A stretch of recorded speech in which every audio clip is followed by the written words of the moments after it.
Bonjour et bienvenue. Le message qui va suivre vous est présenté par Impact Centre Chrétien Église de Lille. Nous croyons qu'en l'écoutant, vous serez édifiés, encouragés, transformés et propulsés comme une flèche vers votre destinée en Christ. Nous vous souhaitons une excellente écoute et que Dieu vous bénisse.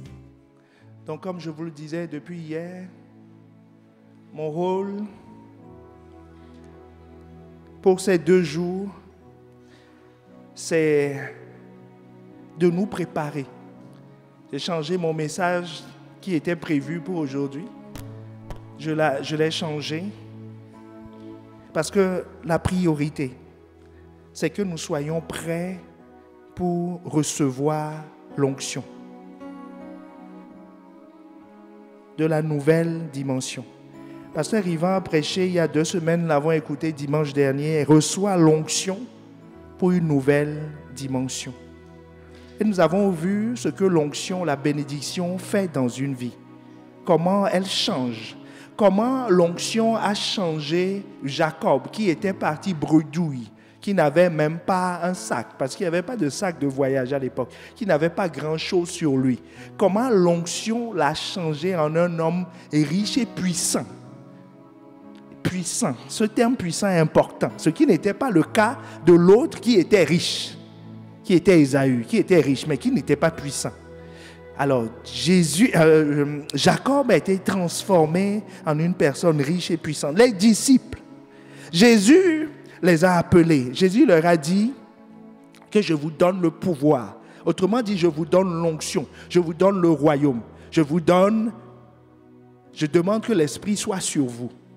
Et il leur a dit, partez, allez 2 à 2, allez dans les villages, allez dans les maisons. Et il leur a bien précisé de ne rien prendre. Est-ce que quelqu'un me suit? De ne rien prendre. Quand ils sont partis, ils sont revenus, ils ont dit à Jésus, nous n'avons manqué de rien. Premier point. Donc ils sont partis avec quoi? Ils sont juste partis avec l'onction. Et ils sont revenus en disant, nous n'avons manqué de rien. Et ils ont dit une chose que nous avons commencé à voir hier, c'est qu'ils ont constaté que les démons leur obéissaient. Est-ce que quelqu'un me suit? Que les démons leur obéissaient. Que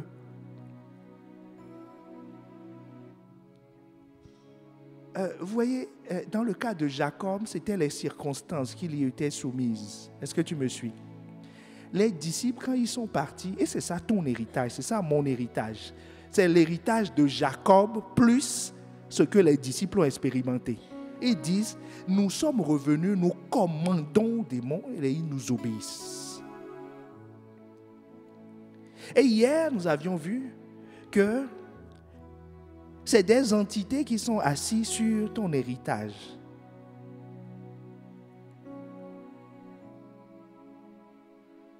Donc, il te faut, bien-aimé, il te faut l'héritage.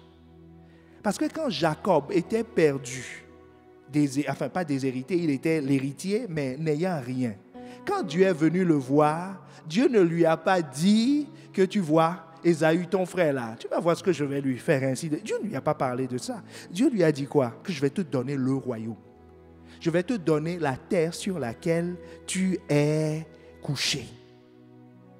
Quand Moïse était dans le désert comme fugitif, parce que c'était un fugitif, un expatrié, un ancien prince qui était errant dans le désert, qui n'avait rien.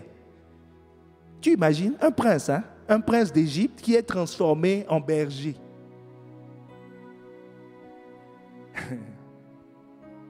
Celui qui était prévu pour être berger des hommes est devenu berger de moutons dans le désert. Il était perdu. Et dans le même temps, Israël, son peuple, était en train de crier en Égypte en disant, nous souffrons, nous souffrons. Dieu leur a rendu visite. Et Dieu a dit, la terre que je vous avais promis, que j'avais promis à vos pères, c'est ça que je vais vous donner. Dieu a entendu les cris de quelqu'un. Dieu a entendu la soif de quelqu'un. Et il a décidé, il a dit, je suis venu, je suis descendu. Il dit, je ne vais pas te donner ce que tu as demandé. Je vais te donner au-delà de ce que tu as demandé. Parce qu'il dit, je ne sais pas faire autrement, je ne donne pas les petites choses. Parce que ce que les Israélites voulaient en Égypte, c'était d'être tranquilles. C'est tout ce qu'ils voulaient. Est-ce que quelqu'un me suit? Quand ils criaient, tout ce qu'ils demandaient, c'est qu'on nous laisse tranquilles, quoi. Dire, on souffre trop ici, on travaille du matin jusqu'au soir. Dieu leur dit, non, ce n'est pas ça que je vais vous donner. Vous avez un héritage. Dis que c'est ça que je vais vous donner. Donc l'héritage, c'est ce qu'il te faut. Et l'héritage, c'est le royaume. Parce que Jésus te dit, ne crains point, petit troupeau, car votre Père a trouvé bon de vous donner le royaume. Et le royaume, hier, nous avions vu que le royaume, c'est le Saint-Esprit. L'administrateur, le gérant du royaume. Matthieu 12, 28, il dit, si ce n'est pas l'Esprit de Dieu que je chasse les démons, le royaume de Dieu est venu jusqu'à vous. Donc, quand tu vis le royaume, quand tu possèdes l'héritage, c'est qui s'est déplacé vers toi? C'est pour ça que tu dois recevoir, tu dois poursuivre, rechercher l'onction pour la nouvelle dimension. Parce que si l'onction ne vient pas, tu n'as pas attrapé le royaume. Est-ce que quelqu'un me suit? Parce que c'est lui le royaume. Si lui ne vient pas, il n'y a pas de royaume. Le royaume, c'est le Saint-Esprit. C'est pour ça que Romains 14, 17 nous dit, car le royaume de Dieu, c'est pour donner une précision à quelqu'un, que ce n'est pas le manger et le boire, mais la justice, la paix et la joie par le Saint-Esprit. On dit ce n'est pas le manger, le boire. Ça veut dire que ce ne sont pas les choses matérielles. C'est ce qu'on disait hier, que Ésaü est riche. Et il est immensément riche. Son frère Jacob est devenu riche aussi. Donc, celui qui n'a pas hérité de son père, n'a pas hérité de la bénédiction, est riche. Celui qui a hérité de la bénédiction est riche. Donc, si la bénédiction se limitait à la richesse, ils allaient se réconcilier juste sur cette base. En disant, bon, au final, attends, enterrons la hache de guerre, c'est bon, quoi. Je croyais que ça allait m'appauvrir, je suis devenu riche, ou si tu es devenu riche, faisons des affaires ensemble. Mais non! Pourquoi? Parce que Ésaü était conscient du fait que la richesse n'était pas l'héritage. Que la richesse fait partie de l'héritage. Est-ce que quelqu'un me suit? Le mariage fait partie de l'héritage, ce n'est pas l'héritage. La promotion au travail ou un bon poste, ce n'est pas l'héritage. Passer en année supérieure, ce n'est pas l'héritage. Et quoi encore? Si tu ne passes pas en année supérieure, qu'est-ce que tu vas faire? Est-ce que quelqu'un me suit? Ce n'est pas l'héritage. Avoir une maison, ce n'est pas l'héritage. Créer une affaire qui prospère, ce n'est pas l'héritage. Ésaü avait tout ça. C'est pour ça que la Bible te dit, Romains 14, 17, que le royaume de Dieu, ce n'est pas le manger et le boire, mais la justice, la paix, la joie par le Saint-Esprit. Donc la joie que tu cherches, tu ne peux pas l'avoir si le Saint-Esprit n'est pas là. Et quand un père donne un héritage à ses enfants, il ne leur donne pas n'importe quoi, il leur donne le meilleur, non? Est-ce qu'un père va donner comme héritage à son fils le pneu qu'il n'utilise plus, qui est dans le garage depuis 10 ans, va dire non. Donc chacun donne le meilleur à ses enfants. Luc 11, 13, la Bible te dit ici, donc méchant comme vous l'êtes. Dis à ton voisin, paraît-il que tu es très méchant. Que tu es dangereusement méchant. Que c'est Jésus qui le dit. Hein? Et la Bible dit qu'il connaît le cœur de l'homme. Mais il dit, méchant comme tu es. Dis-lui, méchant comme tu es. Tu sais quand même donner de bonnes choses à tes enfants. Donc, Jésus dit, suivez-moi bien. Il dit, mais soyons sérieux. Vous êtes méchants. Vous donnez de bonnes choses à vos enfants. Donc, à combien plus forte raison, celui qui est bon, quand il prépare l'héritage pour ses enfants, il leur donnera le meilleur. Et il nous cite le meilleur. Il a dit, et le Père Céleste donnera-t-il le Saint-Esprit à ceux qui le lui demandent. Hier, nous avions vu aussi que l'héritage, ton héritage là, ce n'est pas accessible à tes sens. Vous vous rappelez de votre rêve d'hier? Est-ce que quelqu'un se rappelle de son rêve d'hier? Tu étais censé l'oublier. Hein? Quand on rêve, on dit oui, moi je veux ci, je veux ça, je me vois ici, je me vois comme ça. Et en Corinthiens 2,9. Je ne suis pas venu tuer vos rêves. 1,9, pardon. Non, c'est 2,9. Je ne suis pas venu tuer vos rêves. Mais maintenant, nous allons donner une nouvelle orientation à nos rêves. C'est que chaque fois que tu vas voir le rêve, que tu vas trouver que c'est magnifique, lève-toi, rends grâce à Dieu. Dis-lui, ça c'est très magnifique et c'est sublime ce que je viens de voir. Mais paraît-il que, comme il est écrit, ce sont des choses que l'œil n'a point vues, que l'oreille n'a point entendues, et qui ne sont jamais montées au cœur de l'homme. Des choses que Dieu a préparées pour ceux qui l'aiment. Donc tu vois, ton rêve maintenant te sert de repère. Plus tu évolues dans tes rêves, plus tu dois être reconnaissant en disant non, la réalité est encore meilleure que ce que je viens de rêver. Est-ce que quelqu'un me suit? La réalité est encore meilleure. Regarde, Abraham, dans sa famille, il a un frère. Son père Terah, il a un frère, puisque c'est son frère qui a mis au monde Lot. Il a un frère. Donc, ils ont des habitudes, ils ont des biens. Donc, c'est un garçon comme tout le monde. Sa carrière était tracée. Comme toi et moi. Son père est éleveur. Qu'est-ce qu'il va devenir? Éleveur. Il a été à l'école d'agronomie locale. On l'a formé. On lui a transféré des biens. Sa vie était toute tracée. Comme toi aussi, tu es programmé. Quelqu'un se dit, je vais faire des études, je vais travailler, gagner beaucoup de sous, avoir une position. Vous me regardez comme si le rêve que je décris, vous ne connaissez pas. C'est ça, hein? Comme si c'était un rêve. Dis à ton voisin, je sais que c'est... Donc, voilà. Après, je vais me marier. Si on dit avec qui, il va citer tous les dessins animés qu'il a vus, puis tous les films. Voilà, avec les yeux pétillants, en disant, je vais faire ça. Nous aurons de nombreux enfants.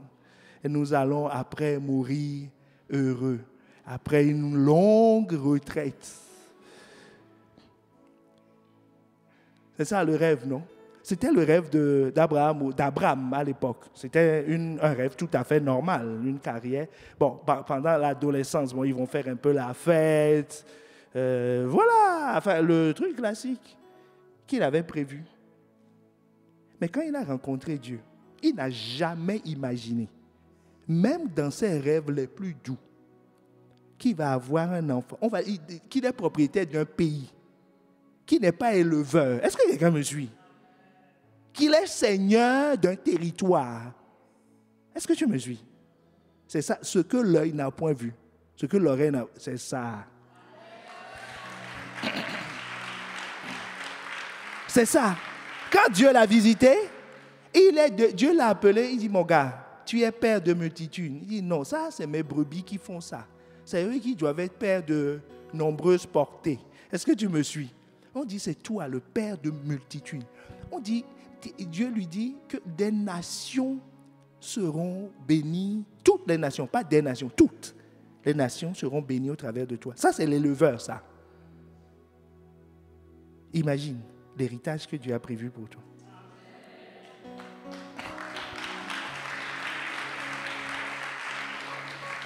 Une autre, Esther, belle fille. Elle était promise à une carrière de beauté. On l'a recrutée à des concours de beauté. Elle est devenue reine. Bon, on ne lui demandait pas de faire la politique et tout ça. On lui demandait de faire de la représentation. Est-ce que quelqu'un me suit? Voilà. Donc, elle doit s'asseoir. C'était ça son job.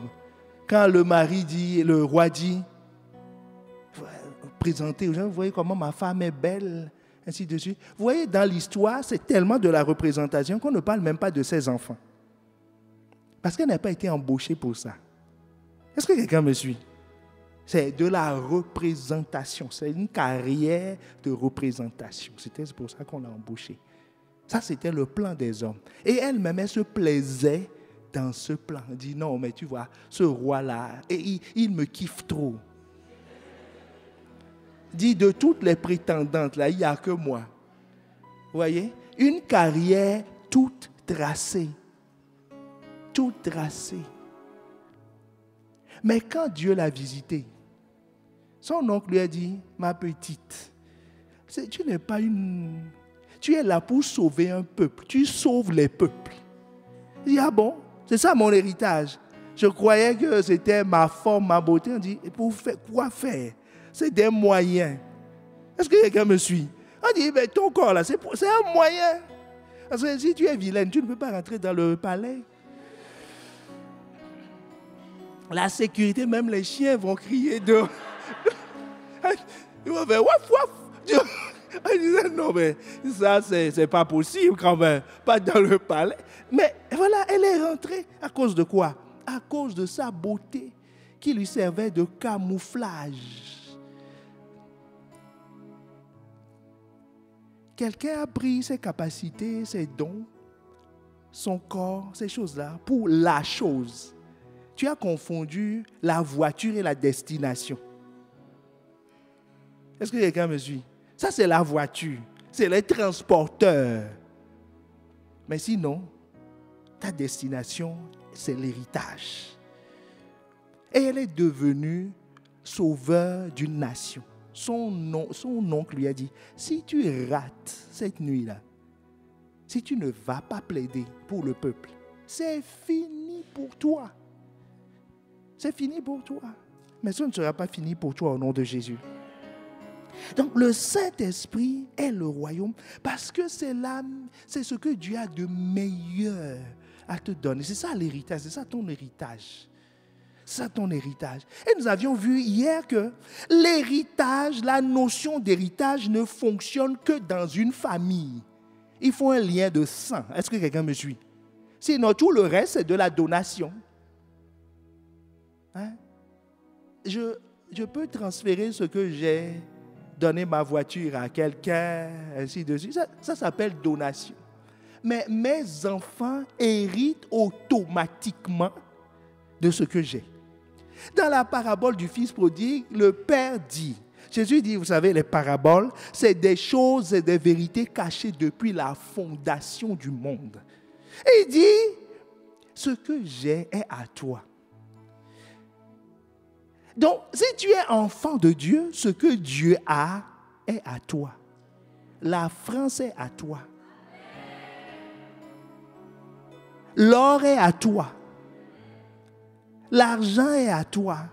Les relations sont... Tout est à toi. Tout ce qui appartient à Dieu est à toi. Psaume 42, verset 1, il faut rajouter ça. Et c'est à toi. 1 et 2. C'est à toi. Si c'est à toi, donc Dieu ne peut pas comprendre que tu poursuives ce qui est à toi. Est-ce que quelqu'un me suit? Tu dis c'est ma voiture. Puis tous les matins, tu poursuis la voiture. Même la voiture va dire, mais il va appeler le concessionnaire pour lui dire, mais où est-ce que vous m'avez mis? Est-ce que quelqu'un me suit? dit, il y a des voitures qui ont des maîtres heureux, enfin sérieux, mais le mien, je ne sais pas. Est-ce que quelqu'un me suit? Donc il ne comprend pas. Il dit, le mariage est à toi. C'est Dieu qui est venu voir Adam pour lui dire, il n'est pas bon que tu sois seul. Donc il ne peut pas comprendre que toi, tu te lèves du matin jusqu'au soir et que ce soit ça ta vie. Est-ce qu'on est ensemble? Il ne peut pas comprendre. Il dit, mais c'est à toi. Ce qui est à toi, pourquoi tu vas poser? Donc c'est que s'il t'a créé, c'est que tu as d'autres choses à faire.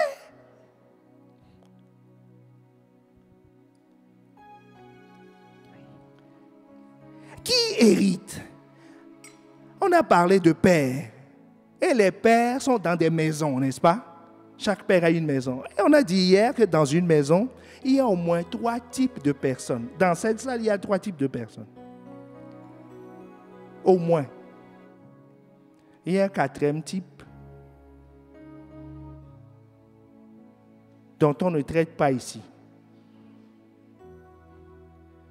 Parce que si je le vois, ça, je change d'aspect. D'accord? Si vous me voyez gentil, c'est que c'est les 3 types. Que je suis en présence des 3 types. Les 3 types dont nous parlons, la première catégorie, c'est les esclaves. Dans la maison, il y a des esclaves. Dans la parabole du fils prodigue, il y a des esclaves dans la maison. C'est les esclaves qui ont aidé le fils qui était perdu en disant, mais mon petit, il dit, coucou, il dit, Son Altesse, il dit, est-ce que vous allez bien avec les porcs? Il lui a écrit un texto pour lui dire, est-ce que vous allez bien avec les porcs? Sinon, ici, chez monsieur votre père, nous sommes heureux, nous mangeons bien. Et quand il a reçu le texto, est-ce que vous voyez la version locale? Quand il a vu le texto, il a dit, oh, donc moi je mange avec les porcs et les esclaves qui sont dans la maison de mon père, ils mangent mieux que moi. Parce que les os qui tombent de la table sont plus gras que le repas des porcs. Donc les esclaves, ils sont dans la maison, c'est ceux qui profitent, mais ils ne vont pas rester. Et dans l'église, il y a des esclaves. Les esclaves, on peut avoir de très bons esclaves, comme Eliezer, que Abraham avait. Il travaille beaucoup pour la maison, mais il n'est pas né de la maison, il n'a pas donné sa vie à Christ. Il n'a pas prêté allégeance à l'agneau. Mais il peut servir. Personne ne sait. Ou bien on sait. Mais voilà. Le problème des esclaves, c'est qu'un jour va venir, un jour viendra où il partira. Il ne restera pas.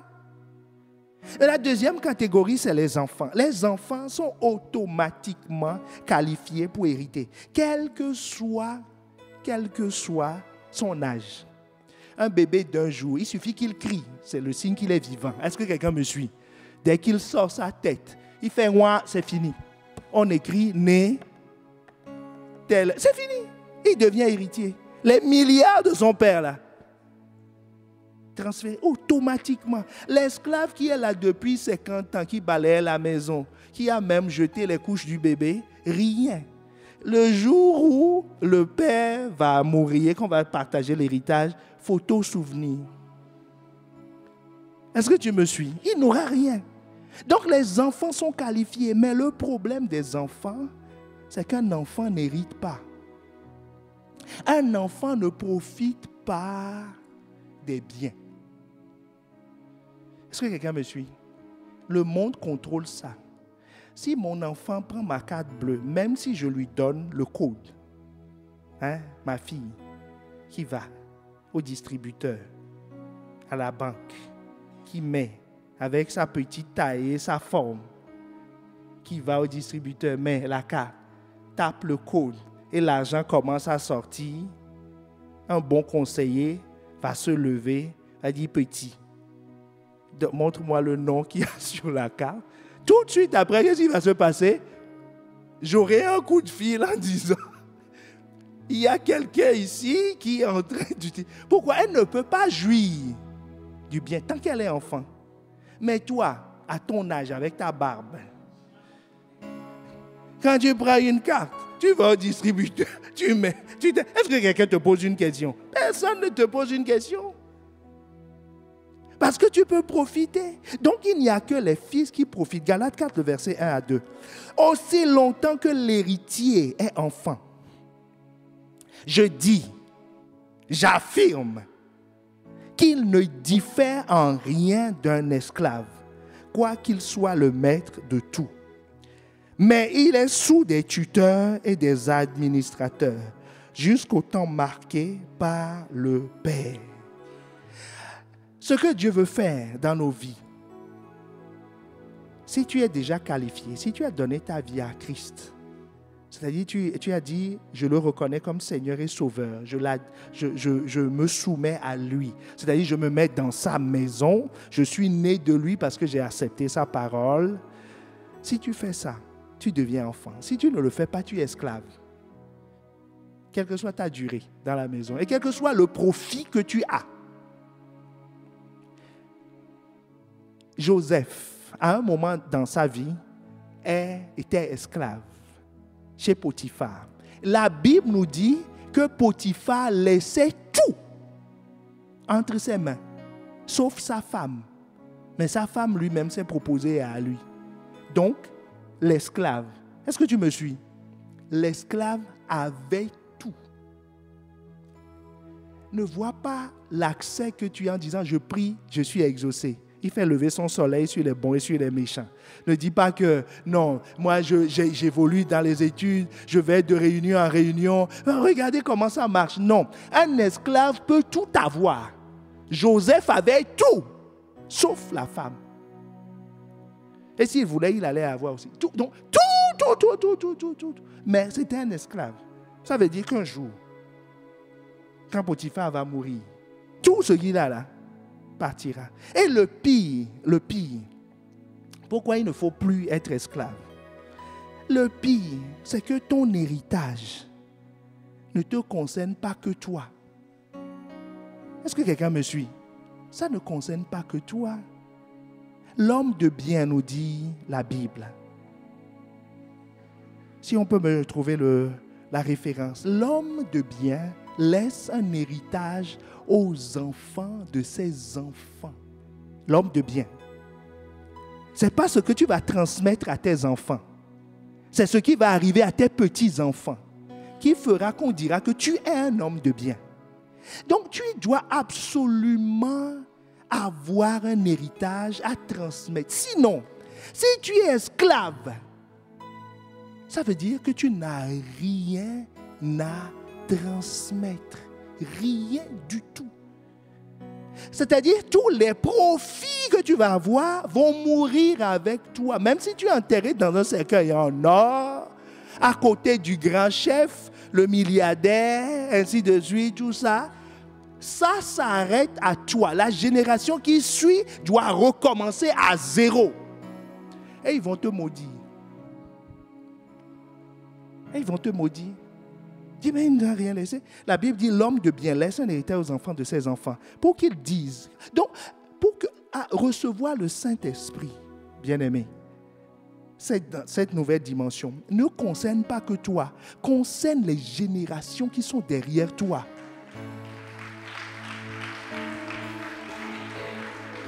Dieu ne t'a pas amené ici pour toi. Je vois des générations derrière toi. Et Dieu dit, celui qui reçoit l'héritage, c'est 1000 générations. Je ne vois pas 4 générations derrière toi. Je vois 1000 générations. 1000 générations qui vont te bénir. Dis, oh! Vous savez, moi-même qui suis ici, je suis quelque part en train de manger l'héritage. Hey. Est-ce qu'on est ensemble? Donc, à partir de toi, une nouvelle histoire doit s'écrire dans la famille, dans ta famille. Une nouvelle page. Une nouvelle page.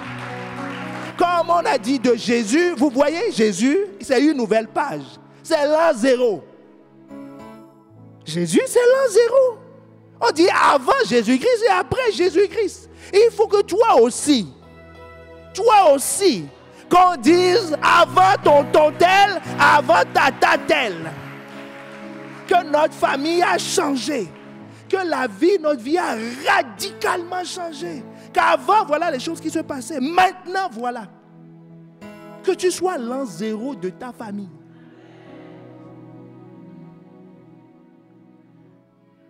Donc, ceux qui héritent, c'est qui? C'est les fils. Donc, les fils, c'est ceux qui sont engagés dans un processus de maturité. Bien-aimés, comme Pasteur Yvan disait dans la vidéo qu'on a suivie dimanche dernier, il ne faut pas qu'on dise non. Au nom de Jésus, reçois ton héritage. Et puis, dis, j'ai reçu. J'ai reçu. Tu mets dans ton sac et puis tu es parti. Ça ne rentre pas dans... Ça ne rentre pas dans... C'est pas une question de... Au nom de Jésus. C'est une question de maturité. La chose existe déjà. C'est à toi. Il suffit que tu atteignes la maturité. Et puis, ça se déclenche automatiquement. Le temps fixé par le Père. C'est tout. C'est tout. C'est tout. Donc, hériter, notre thème, c'est prépare-toi à rentrer dans ton héritage, n'est-ce pas? Donc, ça veut dire, on peut le retraduire en disant, prépare-toi à devenir un fils, à passer d'enfant à fils.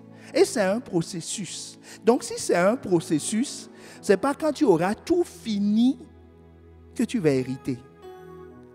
L'héritage peut se donner par portion. Là où ce que tu acquiers aujourd'hui, on te le confie. C'est ce qu'on fait, non? Avec nos enfants. C'est ce qu'on fait. Tu commences d'abord à lui confier les plats. Parce qu'à un certain âge, tu ne peux pas lui confier les plats. Sauf si tu veux en acheter souvent. Est-ce que quelqu'un me suit? Voilà. Donc tu ne peux pas. Tu lui confies les plats. Après, tu commences à lui confier des choses. Un jour, tu vas lui tendre. Moi, mes enfants me demandent tout le temps de conduire la voiture. Mais je n'ai pas encore ce courage de... Est-ce que quelqu'un me suit? Mais un jour viendra. Je vais lui tendre la clé. Je lui ai dit, mais prends la voiture, va. Tu vois, tu conquiers l'héritage bout par bout. Israël n'est pas arrivé à prix.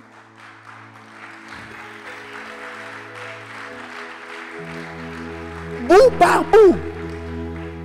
C'est bout par bout. Tu vas arriver. Donc, c'est un processus. Est-ce que quelqu'un me suit?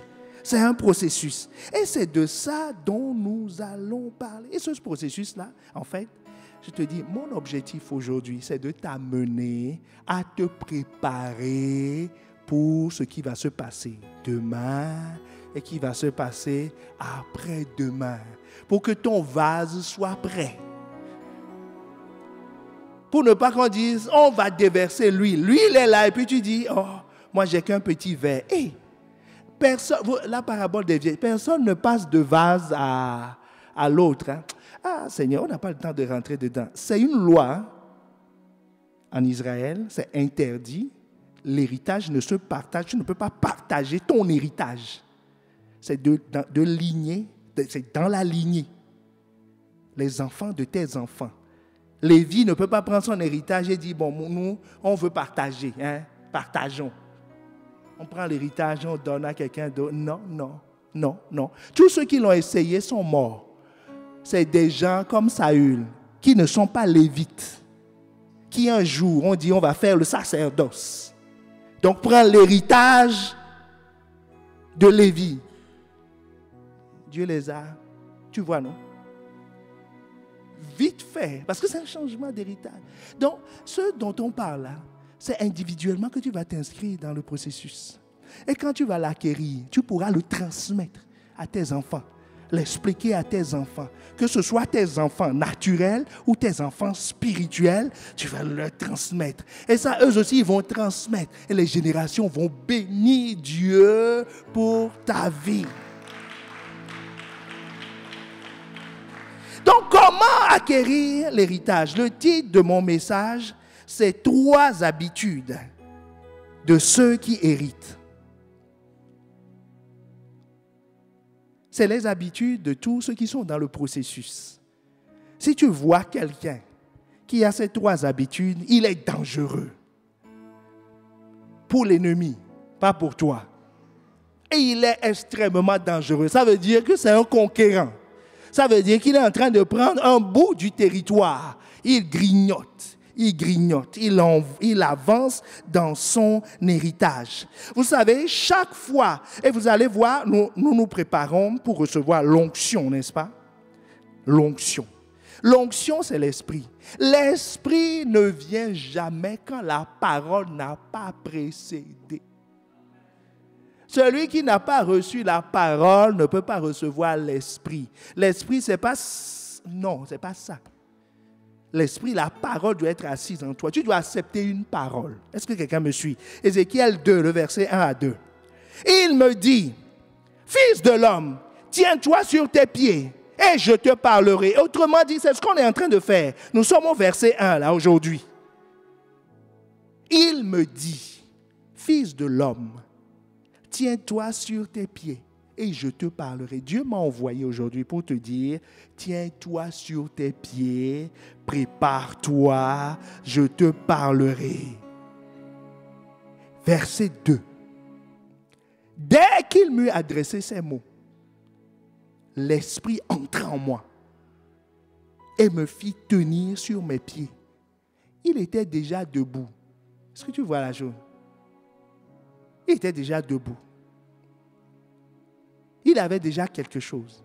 Mais il me dit, dès que la parole rentra en moi, dès qu'il m'adressa ces mots, l'esprit entra en moi et me fit tenir sur mes pieds. Et j'entendis celui qui me parlait. C'est comme une répétition. C'est comme si la phrase n'est pas... On dit, tiens-toi debout. Tu te tiens debout. Et il dit encore, quand il me parle, l'esprit entrait en moi et l'esprit me fit tenir debout. Comment tu peux tenir debout quand tu es déjà debout? Est-ce que quelqu'un me suit?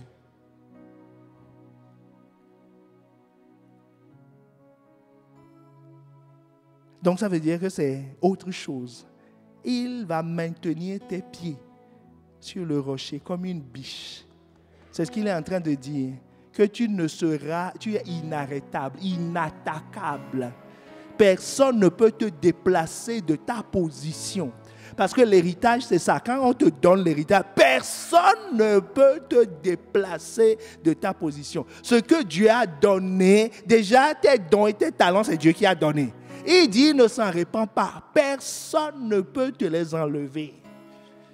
Personne ne peut te les enlever.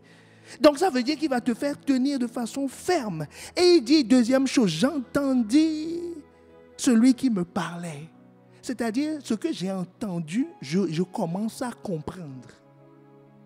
Ce sera le signe pour toi. Tu vas commencer à comprendre.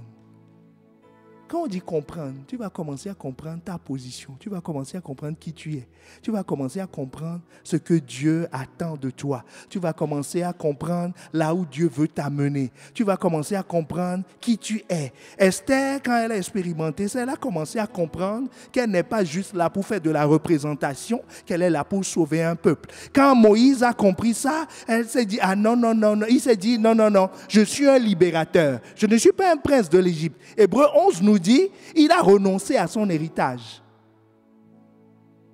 Quand tu vas comprendre ça, les choses qui te tiennent à cœur aujourd'hui, qui ne sont pas attachées à ton héritage, tu les délaisseras. Parce que quelque chose va se produire en toi, c'est que j'entendis celui qui me parlait. Est-ce que quelqu'un me suit? Que tes oreilles soient ouvertes pour entendre ce que Dieu veut te dire ce soir. Parce qu'il te dit ce soir, tiens-toi sur tes pieds, je te parlerai. Demain, je te parlerai. Après-demain, je te parlerai. Et dans la suite, je te parlerai. Mais il dit, il faut que tu te prépares. Il dit, ça n'arrive pas par hasard. Il dit, tiens-toi debout, je te parlerai. Je te communiquerai la parole. Et la parole sera la base pour que l'esprit agisse.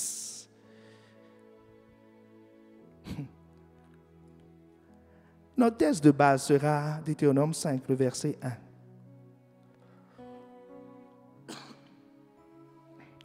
Deutéronome 5, le verset 1. Moïse convoqua tout Israël et leur dit, écoute Israël, les lois et les ordonnances que je vous fais entendre aujourd'hui. Apprenez-les et mettez-les soigneusement en pratique. Il leur dit, écoute Israël, écoute peuple de l'île, les lois et les ordonnances que je vous fais entendre aujourd'hui. Apprenez-les, mettez-les soigneusement en pratique. Quand vous allez faire cela, quand vous allez les écouter, l'Esprit rentrera en vous et vous fera tenir sur vos pieds. Et vous allez entendre celui qui vous parlait. Celui qui vous parlait, ce n'est pas moi, c'est l'Esprit. Tu vas l'entendre. Tu vas commencer à l'entendre distinctement. Distinctement. Moïse dit, écoute Israël, les lois et les ordonnances que je vous fais entendre aujourd'hui, apprenez-les, mettez-les en pratique. Nous avons là les 3 habitudes qu'il leur demande d'avoir. Il leur dit quoi au début? Écoute. Ce que je vous ai fait entendre, mon rôle c'est de te faire entendre. Ma voix c'est un son, je te fais entendre. Mais il dit écoute, ça veut dire que c'est différent d'entendre. Est-ce que quelqu'un me suit? Écoute, l'écoute est différente d'entendre. Il dit écoute. Moi je peux parler, Dieu peut parler, mais tu dois écouter. Deuxième habitude, il dit apprenez-les. Parce que écouter est une chose, apprendre est une autre.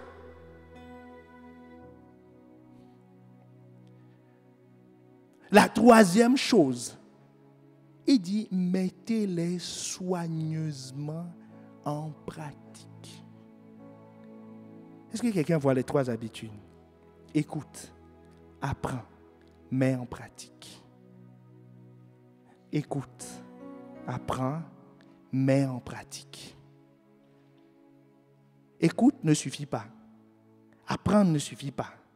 Mettre en pratique ne suffit pas. Il te faut les 3. Écoute, apprends et mets en pratique. La première habitude, celui qui pratique ces 3 choses, il est sur la bonne voie. Est-ce que quelqu'un me suit? Celui qui écoute. Le peu que tu as écouté. La femme à la perte de sang. Est-ce que quelqu'un me suit? Si tu me suis, dis Amen. La femme à la perte de sang. Elle a écouté.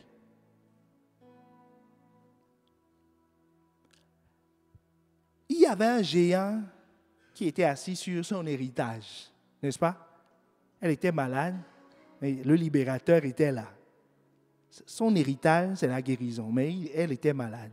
Quelqu'un était assis. Donc, elle a écouté Jésus. Elle a lu les prêches, elle a tout découpé. Elle a dit, cet homme, c'est lui le Messie. Il est puissant.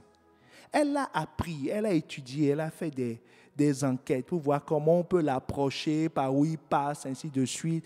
Elle a appris des informations, d'accord, sur Jésus. Elle a mis en pratique. Elle est venue.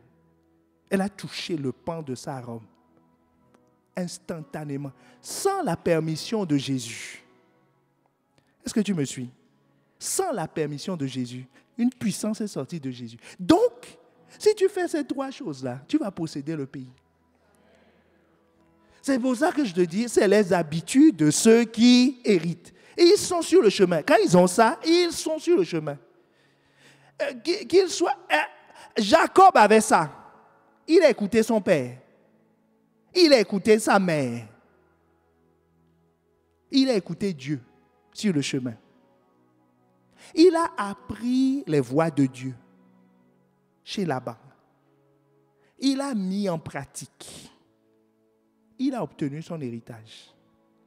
Donc toi aussi, tu obtiendras ton héritage en mettant en pratique ces 3 habitudes.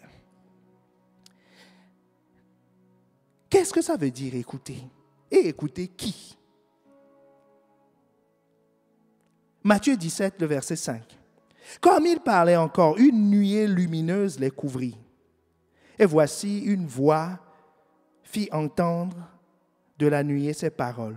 Celui-ci est mon fils bien-aimé, en qui j'ai mis toute mon affection. Écoutez-le. C'est ce que Dieu dit. Ce n'est pas un homme qui a rendu ce témoignage. Dieu dit, écoutez qui? Jésus. Jésus qui? L'héritier dont on a parlé hier. Celui qui a vaincu les 7 géants qui étaient assis sur ton royaume. Sur ton héritage, oui, ton royaume, qui était assis. Et il les a vaincus, il a tout, il a l'héritage. Et Dieu dit, écoute-le. Écoute-le. Et ça veut dire quoi écouter? Donc écouter, tout à l'heure nous avions vu que c'est différent d'entendre. Entendre, c'est percevoir un son. Écouter, c'est une attitude de cœur. Écouter, c'est être en position de recevoir, pas en position de parler. Les gens n'écoutent pas. Ils sont prompts à parler et ils ne sont pas disposés à recevoir. Celui qui écoute, c'est celui qui est en position de recevoir. Jérémie 23, verset 18. Qui donc a assisté au conseil de l'Éternel pour voir, pour écouter sa parole? Qui a prêté l'oreille, qui l'a entendu? Écouter est différent d'entendre. Il faut écouter. Et la Bible te dit dans Ecclésiaste que quand tu viens à l'église, quand tu viens dans la maison de Dieu, viens avec une attitude d'écouter. Pas une attitude de prier, de parler. Viens d'abord pour écouter, après tu pourras parler. Est-ce que quelqu'un me suit? C'est pour ça qu'en classe, quand on a commencé le cours, après 2 minutes, quelqu'un lève la main et dit « J'ai une question. Est-ce qu'on lui donne la parole? » On dit « Mon frère, calme-toi. Hein? Après 1 heure, tu pourras poser une question. Parce que tu ne sais même pas de quoi on parle. » Est-ce qu'on est ensemble? Mais combien de personnes viennent dans la maison de Dieu qui commencent à parler depuis la porte? Seigneur, fais ci, fais. Il dit, écoute, viens avec l'attitude d'écouter. La Bible explique la Bible. Qu'est-ce que ça veut dire écouter? Écouter en pratique. Exode 3, le verset 2 à 4. Nous sommes en train d'étudier le cas de quelqu'un qui est rentré dans son héritage. Vous allez voir que ça a commencé par l'écoute. Moïse, l'ange de l'Éternel lui apparut dans une flamme de feu au milieu du buisson. Moïse regarda. Et voici, le buisson était tout en feu et le buisson ne se consumait point. Moïse dit, je veux me détourner pour voir quelle est cette grande vision et pourquoi le buisson ne se consumait pas. Verset 4. Verset 4. L'Éternel vit qu'il se détournait pour voir et Dieu l'appela du milieu du buisson et dit, Moïse, Moïse. Et il répondit, me voici. Et sa vie a changé. Sa vie a changé. Qu'est-ce que Moïse a fait? Moïse a entendu, il a vu la flamme. Il a vu le buisson. Certains auraient vu ça, auraient appelé les pompiers. Et seraient passés à côté. Mais la Bible nous dit que Moïse a vu et il s'est détourné. C'est ça que Dieu a vu et lui a parlé. Est-ce que quelqu'un me suit? C'est ça que Dieu a vu et lui a parlé. Il s'est détourné pour voir. Il était émerveillé, il a valorisé. Et Dieu lui a parlé. Bien-aimé, quand tu entends, l'histoire des disciples d'Emmaüs nous montre que quand tu entends, ça produit en toi quelque chose, n'est-ce pas? C'est comme ton buisson ardent. Quelque chose qui te secoue, quelque chose qui t'interpelle, qui te dit, fais attention, que ça c'est autre chose, que ça c'est un avertissement, ça c'est un encouragement, ça c'est Dieu qui te parle. Qui a déjà expérimenté ça? Voilà. On parle comme ça, et puis il y a quelque chose qui dit, fais attention. Fais attention. C'est le buisson. C'est ton buisson. Parce que quand tu écoutes toutes les voix, ça ne te produit pas cet effet sur toi. Est-ce que quelqu'un me suit? Quand tes collègues te parlent, ça ne produit pas cet effet sur toi. Mais il y a certaines voix, quand tu les entends, ton cœur n'est pas tranquille au-dedans de toi. Tu te dis non, il y a quelque chose qui m'émerveille. Moïse a vu. Et la Bible nous dit, il se détourna. Il se détourna de quoi? Donc ça veut dire qu'il avait un but. Il avait un objectif. Il avait un troupeau. Pour s'occuper de ça, il a laissé les brebis. Tu vois l'écoute? quand tu entends ça, est-ce que tu te détournes? C'est-à-dire, tu laisses ce que tu es en train de faire, tu laisses l'activité, tu laisses le programme que tu as pour te consacrer à ça, pour te dire, je veux savoir plus. Je veux savoir plus ce que Dieu veut dire. Je veux mieux comprendre. Ou tu te dis, non, j'ai des tas d'activités, non, vous comprenez, j'ai pas le temps. Tu n'as pas le temps. Mais Moïse n'avait pas le temps. Il a des brebis dans le désert. Et c'est son beau-père. Comment il va aller expliquer ça, qu'il a perdu ses brebis? Et il avait des pressions, lui aussi. Mais il se détourna.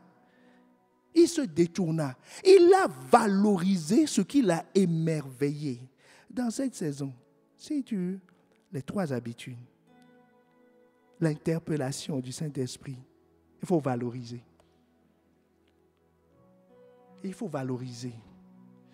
Toutes les paroles qui tombent là, il ne faut pas dire non, on a déjà entendu ça, oh, ça c'est le 101, ça, oh, dis ça, non, mais ce que pasteur Yvan dit là, oh, c'est ce qu'il a dit il y a 3 dimanches.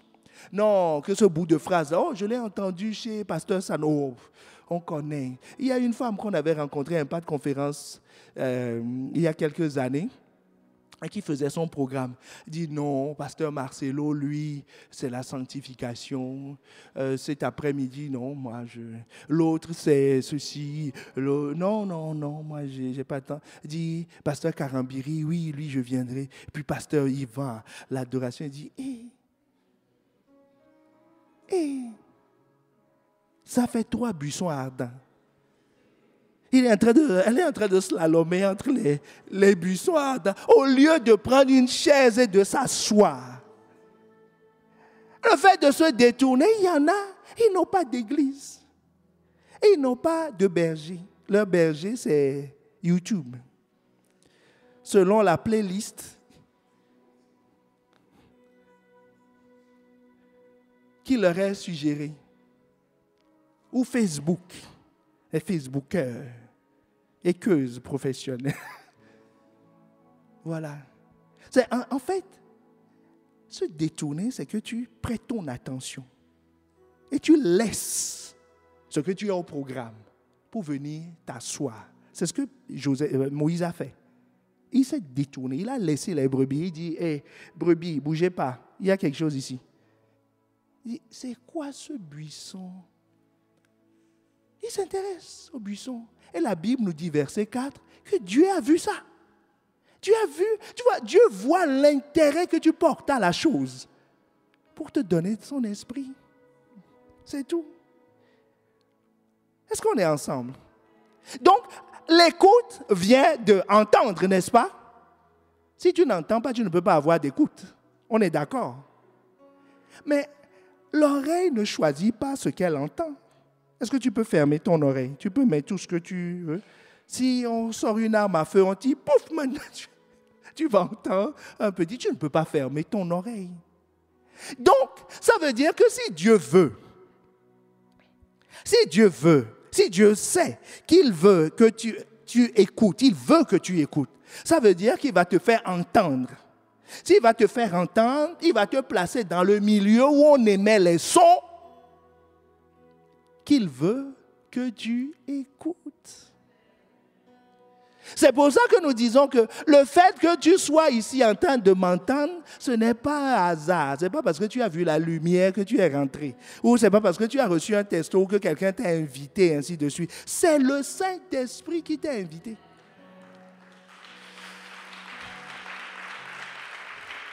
C'est lui qui a conduit tes pas pour te faire asseoir, pour que tu écoutes. C'est son souhait. Mais lui, il sait te faire entendre. C'est toi qui écoutes. Parce qu'il te laisse un libre arbitre. Donc, l'oreille ne choisit pas ce qu'elle entend. Elle ne choisit que son environnement. C'est ça, non? Si tu veux écouter la parole de Dieu, tu viens ici. Si tu veux écouter de la musique ou le bruit du stade, il y a le stade. Si tu veux entendre des commérages, il y a certaines personnes. Si tu veux entendre des paroles édifiantes, donc tu dois choisir ce que tu veux écouter. Donc ça veut dire que Dieu a préparé pour toi un environnement où tu vas entendre ce qu'il veut que tu entendes. Ecclésiaste 3, le verset 27. Mais quand je te parlerai, j'ouvrirai la bouche pour que tu leur dises. Ainsi parle le Seigneur. Que celui qui voudra écouter, écoute. Et que celui qui ne voudra pas écouter, que celui qui ne voudra pas n'écoute pas. Car c'est une famille de rebelles. Jérémie 25, le verset 4. L'Éternel vous a envoyé tous ses serviteurs, les prophètes. Je les ai envoyés dès le matin et vous n'avez pas écouté. Vous n'avez pas prêté l'oreille pour écouter. Vous n'avez pas prêté l'oreille pour écouter.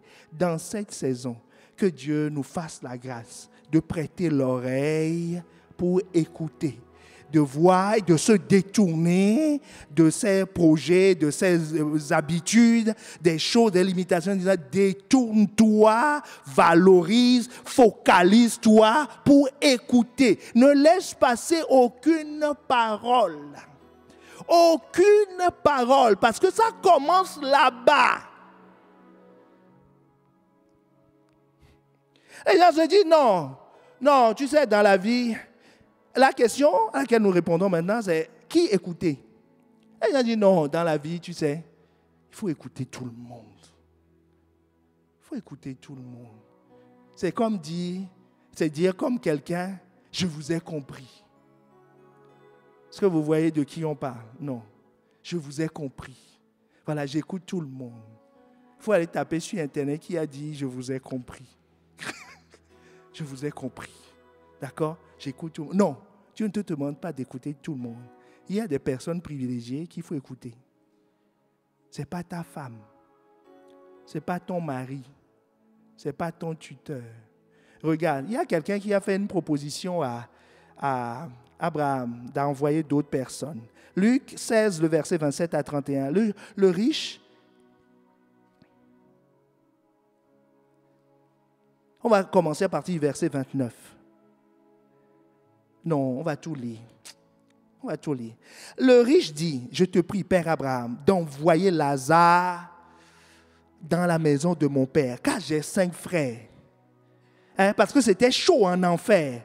Donc il cherche des envoyés sur la terre, des messagers pour venir avertir. Il dit, j'ai 5 frères, envoie Lazare, pour qu'il leur atteste ces choses, afin qu'ils ne viennent pas aussi dans ce lieu de tourment. Abraham lui répondit, ils ont Moïse. Est-ce que tu me suis? Et les prophètes, qu'ils les écoutent. Donc ça veut dire que les deux qui sont envoyés, c'est qui? Moïse, la loi et les prophètes. Point. C'est les deux personnes qui parlent sur la terre qu'il faut écouter. Et pourquoi ces deux? Parce que l'histoire de la nuée que nous venons de lire, c'est ces deux-là qui étaient avec Jésus. Est-ce que tu me suis? Il y avait Élie qui représentait les prophètes, il y avait Moïse qui était là, et avant que Dieu dise, écoutez-le, Moïse et Élie ont fusionné. Et ont disparu. Et Jésus dit, écoutez-le. Celui qui reste là, écoutez-le. Parce qu'il est la fusion de la loi et des ordonnances.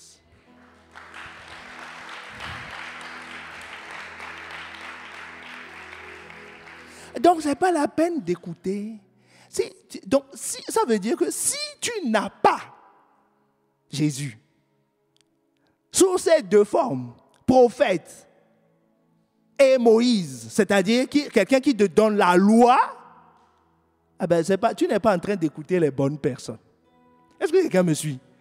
Pas du tout les bonnes personnes. Si tu écoutes ta femme, dis non, on est ensemble. Elle peut être gentille.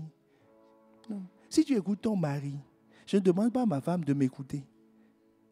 Je ne l'écoute pas non plus, elle le sait. Elle aussi, elle ne m'écoute pas. Vous comprenez ce que je veux dire? Vous comprenez de qui? Il ne faut pas aller dire après que le pasteur dit que sa femme ils ne s'entendent pas.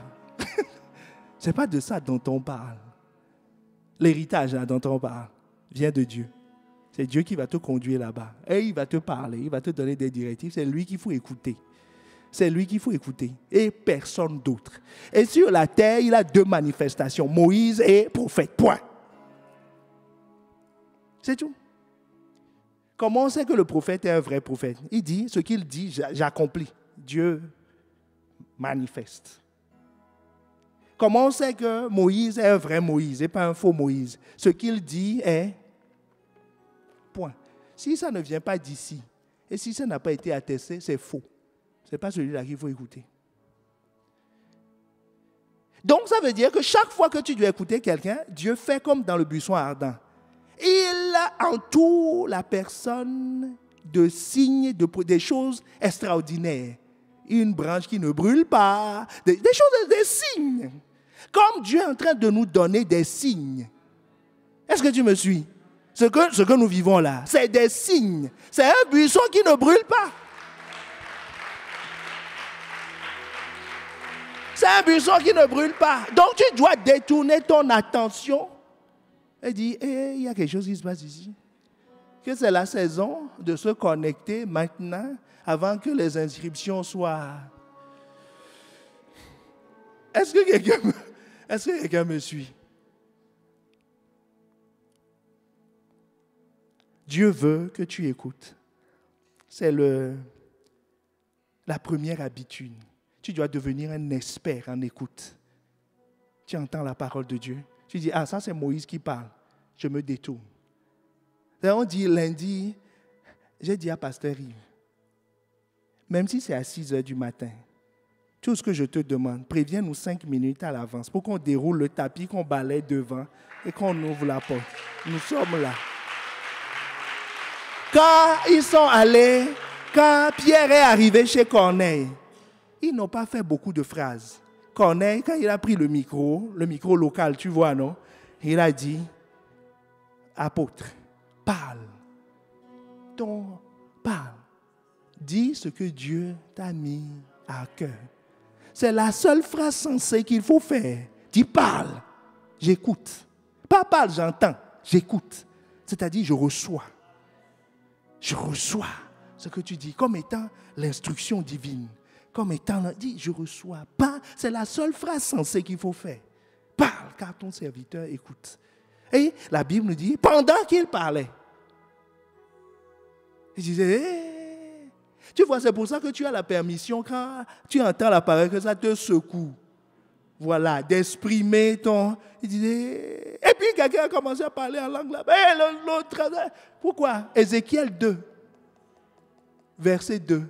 Pendant que je l'entendis, Ézéchiel 2, verset 2, pendant que je l'entendis, l'esprit entra en moi. C'est ce qui s'est passé. Est-ce que tu vois Donc l'écoute, c'est par tes oreilles que Dieu va t'envoyer l'onction. La foi vient de ce que l'on entend.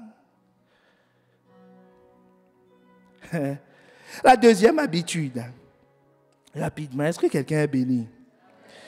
La deuxième habitude, il dit apprends. Apprends.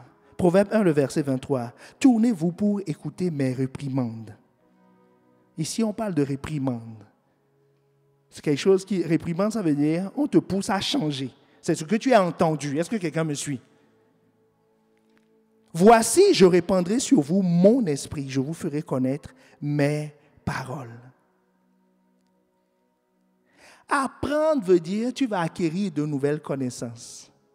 Quand Abraham était parti, Genèse 12, le verset 1. Genèse 12, le verset 1. Tu ne sais pas quel est ton Canaan. Tu ne sais pas quel est ton héritage. On dit, c'est ce que ton œil n'a jamais vu. Donc tu ne sais pas, tu ne peux pas te lever et aller là-bas. Il faut qu'on t'apprenne, il faut que quelqu'un te montre le chemin. Ce quelqu'un-là, c'est qui? C'est le Saint-Esprit, ton héritage. Éphésiens 1, verset 17. Parce que quand je vous parle de Genèse 12, Dieu a dit à Abraham, quitte la maison de ton père. Affichons-le. L'Éternel dit à Abraham, je fais une parenthèse ici, très important. Va-t'en de ton pays, de ta patrie et de la maison de ton père, dans le pays que je te montrerai. Si Dieu le permet, c'est peut-être la première partie que nous verrons lundi. Parce que tu ne peux pas avoir un héritage si tu ne quittes pas la maison de ton père. Si tu ne quittes pas l'héritage que tu as déjà, on n'a pas deux héritages. Hein? Ce n'est pas aligné, n'est-ce pas? Ah voilà.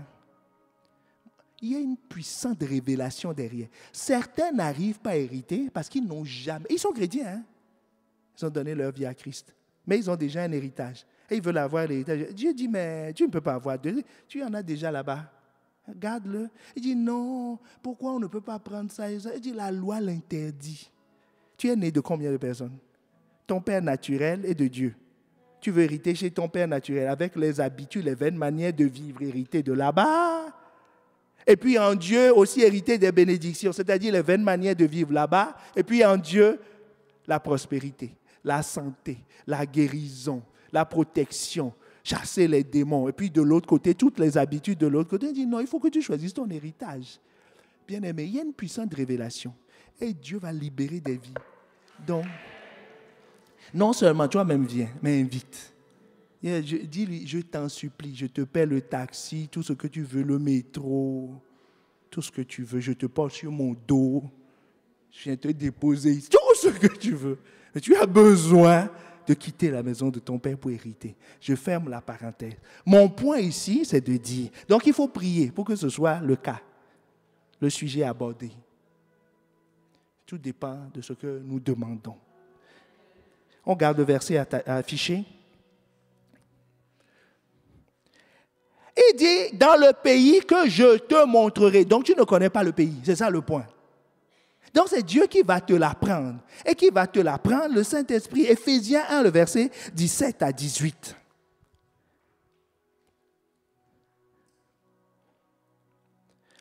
Nous lisons le verset 18.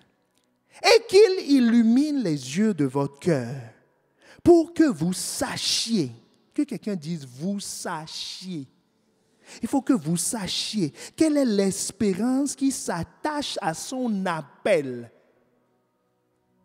Quelle est la richesse de la gloire de son héritage réservé aux saints. On dit que ça va arriver comment? Il faut que tu pries pour que les yeux de ton cœur soient illuminés. Les yeux.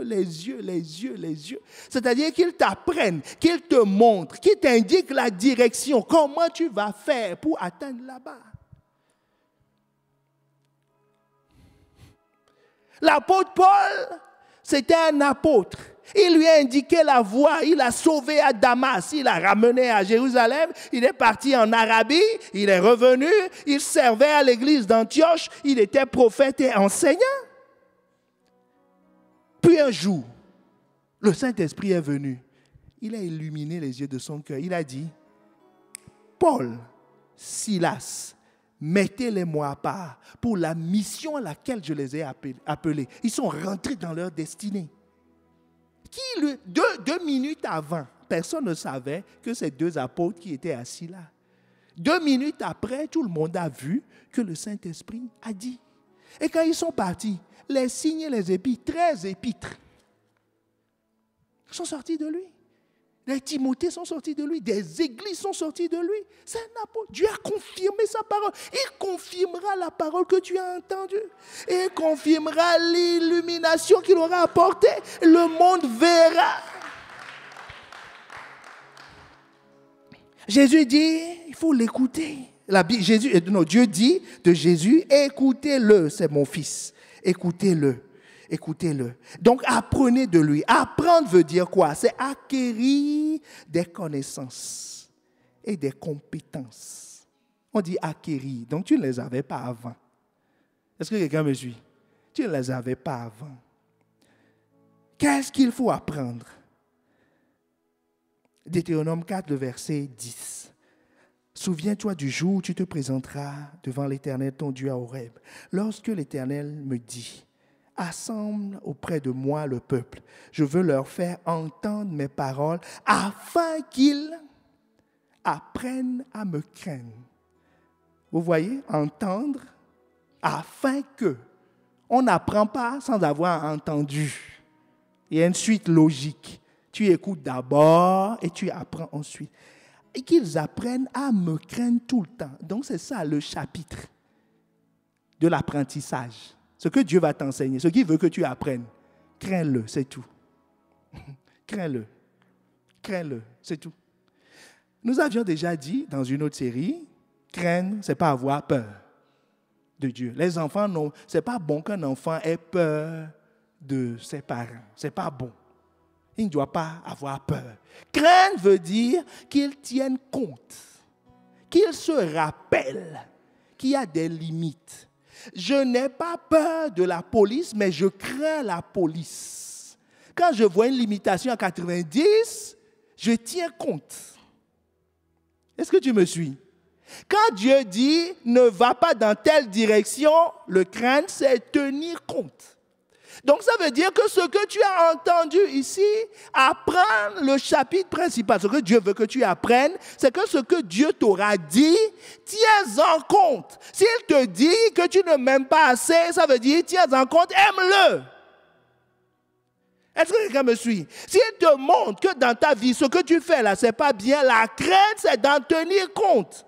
Ce n'est pas de continuer à faire la même chose et à dire non, ça va aller. Non, tu ne le crains pas. C'est comme si tu as vu le panneau de 90, tu fonces à 110 en disant oui, je me souviens, il y avait un panneau. Tu ne le fais pas dans la vie. Pourquoi? Tu crains la police. Et tu crains de perdre les sous. Tu crains de perdre ton permis. Pourquoi tu ne craindrais pas Dieu quand il t'interpelle, quand tu l'écoutes? Il fait ce qu'il te dit. Ça, c'est les habitudes de ceux qui sont en train d'hériter. Et Jésus nous a dit, Dieu nous a dit d'écouter Jésus. Et quand Jésus est venu, c'est ce qu'il nous a montré. Il a montré qu'il craignait Dieu. Apprendre, c'est aussi changer son système de pensée. Si tu faisais la chose d'une certaine façon et que tu as appris une nouvelle façon, ça doit se voir parce que ton système va changer. Ta perception du monde doit s'aligner sur ce que tu apprends. Si tu es en C1 et tu disais 3 plus 3 égale à 9, le jour où tu pourras dire que c'est 6, tout le monde va dire il a appris. Est-ce que quelqu'un me suit? C'est-à-dire son schéma a changé. Donc tes manières de faire vont changer si tu écoutes. Et si tu apprends. Est-ce que quelqu'un me suit? C'est pour ça que Dieu dit, pour pouvoir voir le royaume, il dit, Matthieu 4, 17, dès ce moment, Jésus commença à prêcher et à dire, répentez-vous, répentez-vous, changez votre système de pensée, car le royaume des cieux est proche. Ça veut dire que ton héritage est proche. Ton héritage est dans les cieux, pas sur la terre. Ton héritage est spirituel. Si tu ne changes pas de fréquence pour te mettre sur le système de pensée de l'esprit, jamais tu ne peux le percevoir. Est-ce que tu me suis? Tu ne peux le percevoir. Et si tu n'as pas la mentalité d'un peintre, quand tu vas rentrer dans un bâtiment, quand tu vas voir le placo, toi, tu ne vois même pas les défauts. Est-ce que quelqu'un me suit? Je suis en train de parler de l'importance du changement de système de pensée dans la perception. Dans la perception. Dans la perception. Quand le peintre rentre, il regarde, il dit, ah, il y a ça, il y a ça, il y a ça. Pourquoi? Son système de pensée. Mais quand tu n'as pas ce système de pensée, quand tu n'as pas le système de pensée de Dieu, quand tu pêches, ça ne te dit rien. Quand tu tombes dans des choses compliquées, ça ne te dit rien, puis tu ne perçois pas. Tu ne perçois pas. Tu ne perçois pas. Tu ne perçois pas, c'est tout. Il faut changer de système de pensée pour percevoir. Donc ton héritage est spirituel. Pour le percevoir, tu dois devenir spirituel. Tu dois voir ce que Dieu voit. Vous voyez la différence entre Lot et Abraham, c'est quoi? Abraham avait le système de pensée de Dieu parce que Dieu lui a dit dans Genèse 12, tu iras dans le pays que je te montrerai, que c'est ça ta vie, c'est ça ton héritage. Mais l'autre, lui, tout ce qu'il voit, c'est là où il peut se poser, profiter de la vie. C'est ça son système de pensée. Donc quand il a vu la beauté de Sodome et de Gomorrhe, il a trouvé que c'est formidable. Est-ce que tu me suis? Quand il est parti s'asseoir là, tout le monde lui disait, mais non, ça s'appelle Sodome et Gomorrhe. C'est pas bon, allez, ne va pas, ne va pas. Il dit, mais de quoi vous parlez? De quoi vous parlez? Vous comprenez pourquoi l'ennemi détourne certains? On a beau lui dire, ne fais pas ci, ne fais pas ça. Il dit, moi je ne comprends pas. De quoi vous parlez? C'est quoi le problème? Mais c'est bien, non? Regarde ça, c'est la vallée de l'Éternel. Regarde comme c'est beau. Moi, je me sens bien. Je suis en paix. Ah, vous connaissez ça? Je suis en paix. Je suis en paix. Dieu me parle. Il dit, c'est quoi le problème? On dit, c'est pas bien. Non. Moi, je me sens bien. Mais ce n'est pas ça ton système de pensée. Ton système de pensée doit s'aligner sur ce que Dieu dit. Apprendre, c'est obéir. Troisième point. Apprendre, c'est obéir. Apprendre, c'est obéir. Ça s'appelle dans la vraie vie un stage. Quand tu as fini d'apprendre à l'université, parce qu'on a changé ton système de pensée, hein? Tu as fait une formation. On t'a dit, voilà comment les choses se passent. Tôt ou tard, tu iras sur le terrain. On va te dire, bon, fais-le. Fais-le en pratique. Fais-le, on va regarder. Et le maître est derrière toi. Pourquoi? On t'oblige à obéir. Pourquoi? L'obéissance va créer en toi des schémas. Est-ce que quelqu'un me suit? Des réflexes. Si tu demandes à ta mère comment on fait tel gâteau, au début, elle va te dire, il faut 200 grammes de farine, 6 œufs, ainsi de suite. Arrivé à un moment, il va te dire, bon, tu prends ça, tu mélanges. Tu dis, mais quoi? Il dit, non, c'est au pif. Quand j'ai commencé à préparer du riz, c'était le bon vieux temps. Je lisais la notice. Je dosais. Je suis allé acheter un verre gradué. Je mesurais de façon et la température. Tout était, et le chrono. Mais quand j'ai connu ma femme, elle vient, elle fait. Est-ce que quelqu'un me suit? Et le riz est bon. Et j'ai eu une révélation que ce n'est pas mon héritage. Est-ce que quelqu'un me suit? Que ça, ce n'est pas mon héritage. Que mon canard est plus loin. Donc, moi, je continue là. Est-ce que quelqu'un me suit? L'apprentissage passe par l'obéissance qui va développer en toi des schémas de pensée. Et Jésus, notre modèle, lui aussi, il a appris. Hébreux 5, versets 7 à 9. On va lire juste le verset 8. Quoique fils de Dieu, nous sommes dans la version parole vivante, quoique fils de Dieu, il a été obligé d'apprendre l'obéissance à l'école de la souffrance. Est-ce que quelqu'un me suit? Tu veux avoir ton héritage, tu seras obligé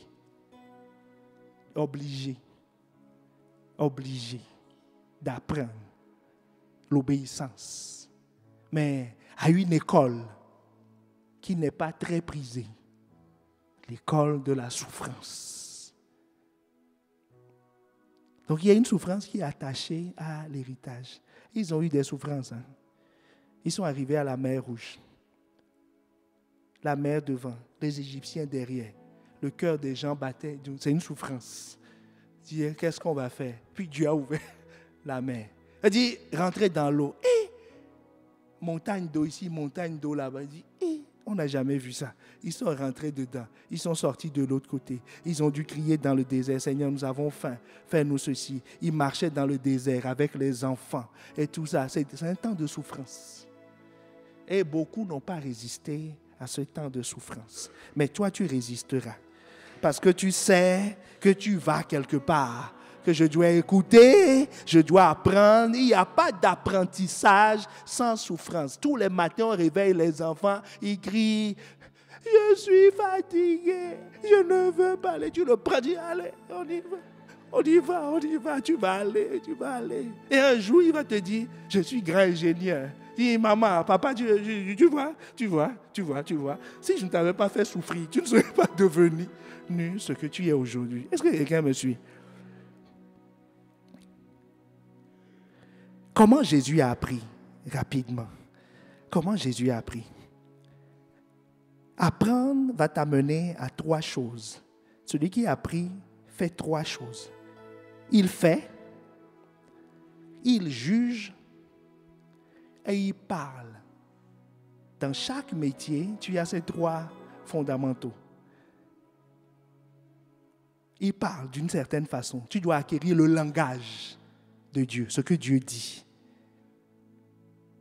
Jésus dit, Jean 5, le verset 30, « Je ne puis rien faire de moi-même. Selon ce que j'entends, je juge. » Non, Jean 8, 26. Jésus donc leur dit, « Quand vous aurez élevé le Fils de l'homme, alors vous connaîtrez ce que je suis, et que je ne fais rien de moi-même, mais je parle selon ce que le Père m'a enseigné. » Dans la vie, on appelle ça un jargon. Quand les médecins parlent, ils ont un jargon. Quand les avocats parlent, ils ont un jargon. Quand les enfants de Dieu parlent, ils ont un jargon. Est-ce que tu me suis? Il dit ce que Dieu dit. Celui-là, ça veut dire qu'il est en train d'apprendre. Son langage change. Jésus dit, c'est une façon d'apprendre. Il dit, c'est ce que je fais. Moi, votre modèle, vous devez parler comme Dieu parle. Il dit que tu es une merveilleuse créature. Si tu commences à répéter ça, ça veut dire que tu es en train d'hériter. Est-ce que quelqu'un me suit? Tu es en train d'apprendre. Il dit, deuxième chose, je juge. On apprend à juger. Si c'était naturel, il n'y aurait pas l'école de la magistrature. Est-ce que tu me suis? On va juste s'asseoir et dire, toi tu en penses quoi? Il va dire, non, moi je pense que... Non, on apprend à juger. Donc Dieu va t'enseigner à appeler les choses par leur nom. Leur vrai nom. Vous vous rappelez de l'exemple que je vous ai donné? Les femmes, les Hittites, les Égyptiennes et tout ça, Dieu a appelé sa femme étrangère. Salomon l'a appelée belle femme. Défaut de jugement. Est-ce que tu me suis? Voilà. Il y a des choses que Dieu appelle péché. Il dit c'est son nom. Là tu dis non. Non, ça ne peut pas être péché. Ça s'appelle douceur. Et Dieu dit, je sais que c'est doux, c'est moi qui l'ai créé. Mais son vrai nom, c'est péché. C'est pour ça que dans Jean 5, le verset 30, il dit, je ne puis rien faire de moi-même. Selon ce que j'entends, je juge. Selon ce que j'entends, je juge. Et mon jugement est juste. Parce que je ne cherche pas à faire ma volonté, mais la volonté de celui qui m'a envoyé. Dieu a dit que mes interlocuteurs, ceux par qui je vous parlerai, ceux que vous devez entendre, il dit, il s'appelle Jésus, manifesté sous forme de Moïse. Quelqu'un va dire, non, moi, mon ami là, il parle bien, hein? C'est un défaut de quoi? Jugement. Jugement, c'est tout. Dis non, mais tu sais, il ne faut pas être catégorique. Les choses, on peut faire ça aussi comme ça. Non, moi, il y a ça qui m'édifie. Dieu dit, ce n'est pas la voie que j'ai prévue. Donc, juge comme je juge. Et Jésus dit, celui qui apprend, ton jugement sera fini. Et ça, c'est le signe des fils. C'est le signe des fils. C'est le signe des fils. C'est le signe des fils. C'est le signe des fils. Si tu laisses tes enfants de 5 ans à la maison, si le voleur vient, ils vont l'appeler tonton. Surtout s'il est rigolo. On dit tonton, et s'il leur distribue des... Mais ton enfant plus âgé, qui est plus mature, il va dire, vous êtes qui, monsieur? Alors que les autres sont en train d'appeler le voleur tonton. Il va dire, vous êtes qui, monsieur? Même si le monsieur répond bien, il va t'appeler. Il dit, papa. Pourquoi? Jugement. Quand on grandit, on juge de mieux en mieux.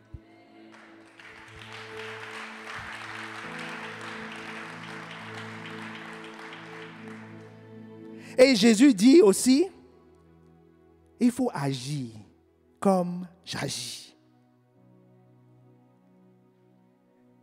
Jean 8, 28, que nous avons lu tout à l'heure. Quand vous aurez élevé le Fils de l'homme, alors vous connaîtrez ce que je suis et que je ne fais rien de moi-même. Je ne fais que ce que j'ai vu. Est-ce qu'on est ensemble? Donc, dans la nouvelle saison, pour capter l'onction, ne fais que ce que Dieu t'aura montré. C'est tout. C'est tout. C'est tout.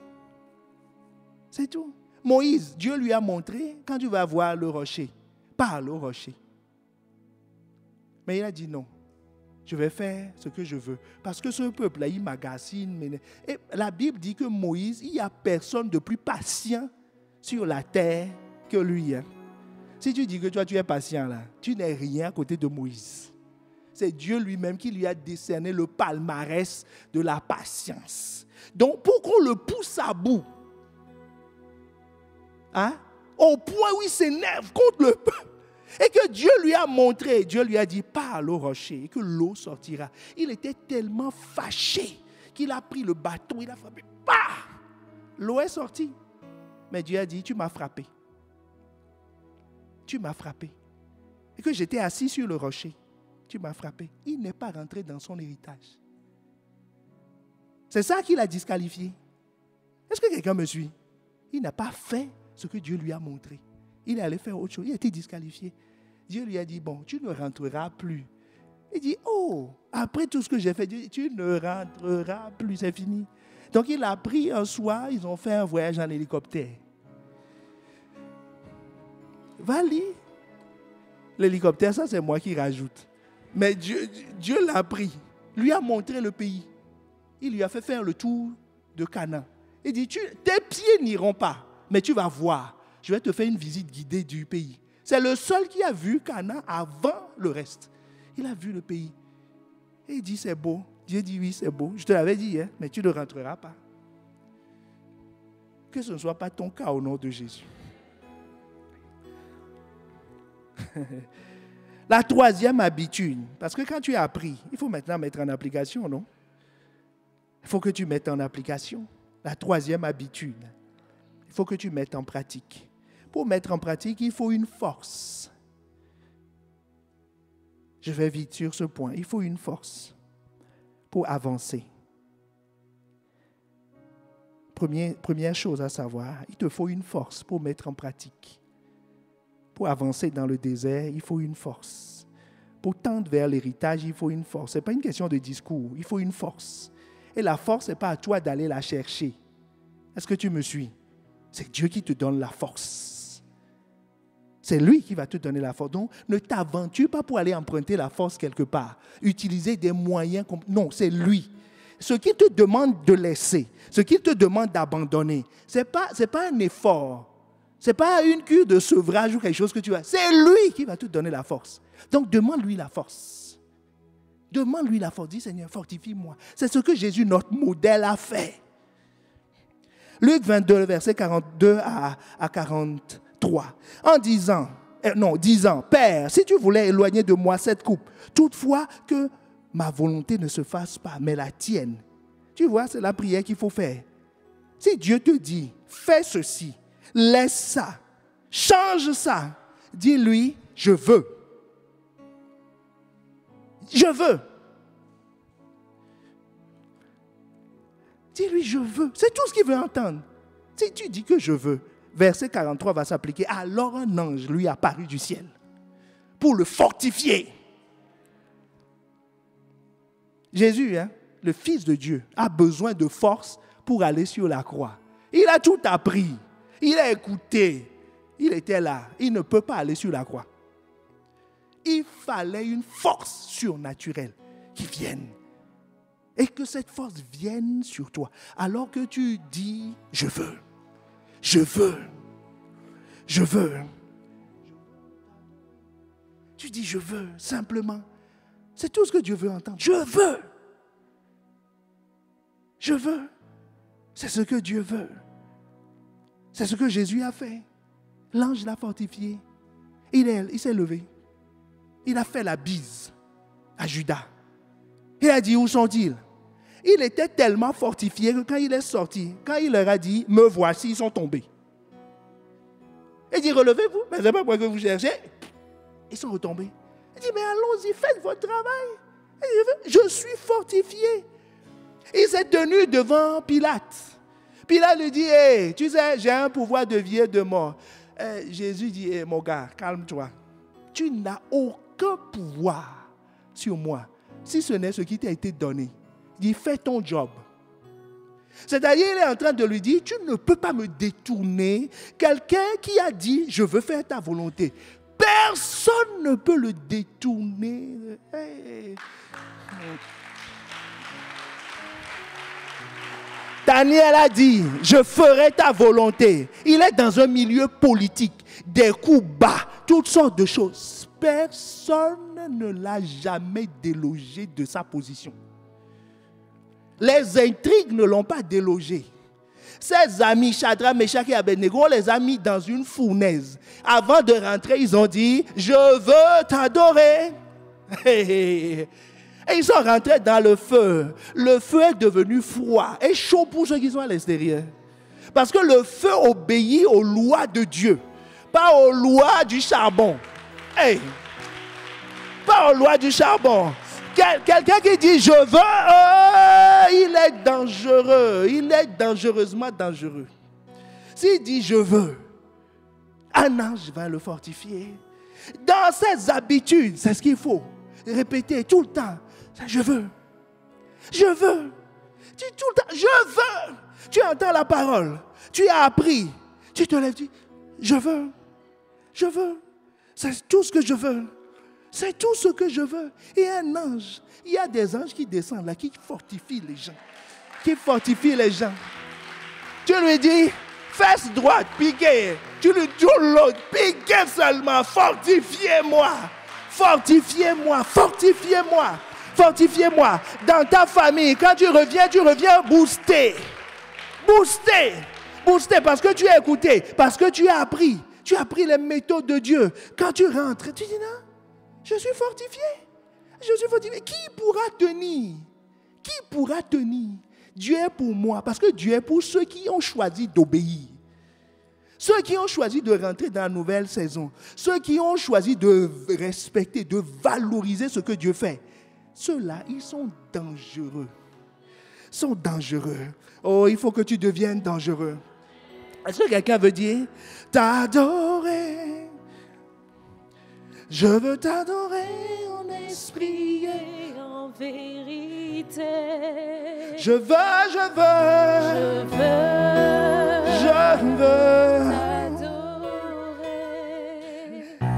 Je veux t'adorer en esprit et en vérité. Ah, je veux.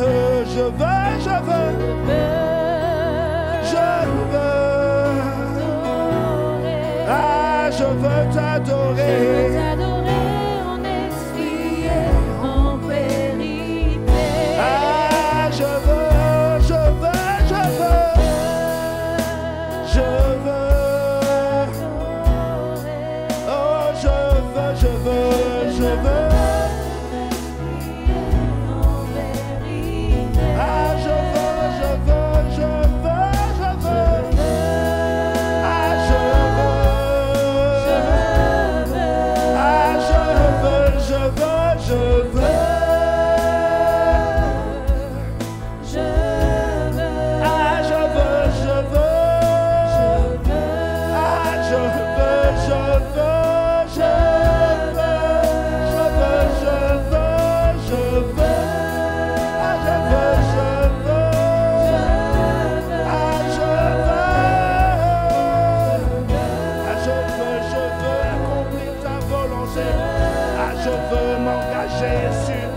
chemin de l'héritage. Ah, je veux recevoir, je veux.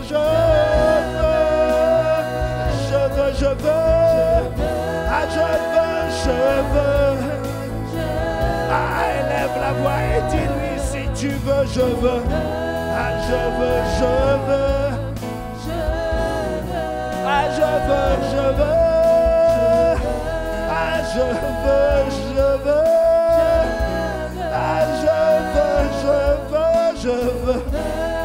Ah, je veux t'adorer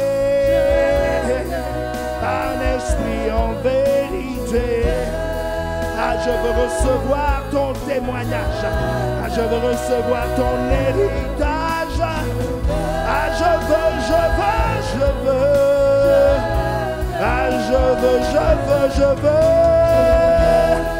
Ah, je veux. Ah, il y a un peuple qui élève la voix et qui dit je veux. Ah, je veux. Je veux faire ta volonté. Je veux marcher dans tes voies. Je ne peux pas dire que c'est plus fort que moi. Je ne peux pas dire que je ne peux pas faire ta volonté. Je ne peux pas dire que je ne peux pas faire ce que j'ai entendu, ce que j'ai écouté. Je ne peux pas dire que je ne peux pas mettre en pratique ce que tu m'as appris, ce que je t'ai vu faire, ce que je t'ai vu m'enseigner. Oh, ah, je dis je veux. Ah, je ne peux pas dire que je ne peux pas faire. Je ne peux pas juger comme toi tu juges. Ah, je veux. Ah, je veux. Ah, je veux. Ah, je veux. Ah, je dis je veux. Ah, je veux. À t'adorer en esprit, en vérité, en esprit et en vérité. Ah, je veux. Ah, je veux t'adorer en esprit. Ah, élève la voix. Demande, Seigneur, je veux devenir spirituel. Je veux devenir spirituel parce que mon héritage est spirituel. Je dois rentrer dans cette dimension.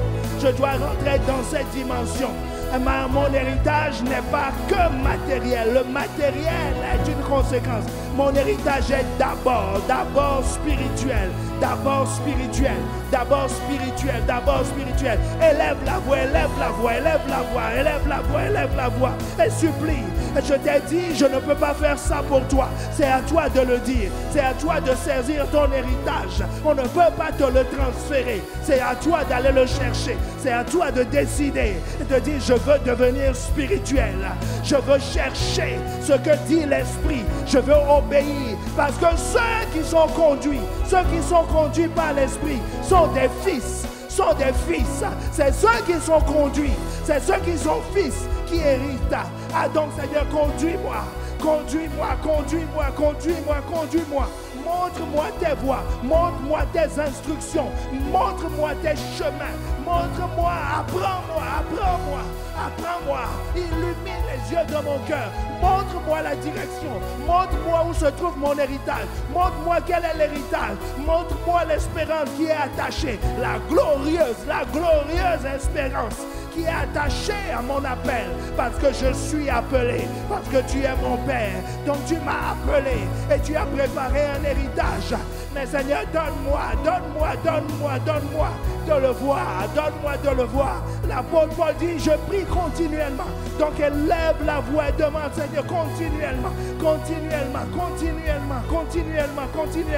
Seigneur, je demande que mes yeux soient illuminés pour voir les choses spirituelles, les choses excellentes que tu as préparées pour moi, Merci pour mon Père, merci pour ma mère qui m'a préparé des choses, mais ils sont méchants. Toi, tu es le bon Père. Ce que tu as préparé est excellent. Si mon Père, qui est méchant, a pu préparer d'excellentes choses pour moi, à combien plus forte raison le Saint-Esprit me conduira dans toute la vérité, me conduira dans les voies que tu as prévues. Ah, je veux. Oh, il y a quelqu'un qui élève la voix, et qui pousse des cris vers le ciel, qui demande, Seigneur, je suis décidé à rentrer dans cette dimension. Je suis décidé à prendre. Je suis décidé à recevoir ce que tu as demandé, ce que tu as montré. Je suis décidé. Ce que je suis. Ah, je veux devenir ce que tu dis que je suis. Je veux aller dans mon Canaan. Ah, je veux recevoir l'héritage de Christ, pas l'héritage des hommes. Ah, je veux. Ah, je veux. Ah, demande à Dieu, parle-nous demain. Parle-nous.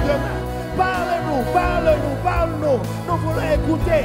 Nous voulons dire, parle car ton servant serviteur, car ton serviteur parle de ta part. Nous voulons écouter, alors que nous écoutons, que l'Esprit se saisisse de nous, alors que nous écoutons, que l'Esprit se saisisse de nous. Oh, je veux. Oh, élève la voix, dis Seigneur, mets ta parole dans la bouche de ton serviteur. Ah, mets ta parole dans la bouche de tes serviteurs. La parole qu'il nous faut en cette saison, et que nous soyons embrasés, que ta parole embrase nos vies. Ah, je veux. Ah, je dis je veux. Ah, je veux. Ah, je veux.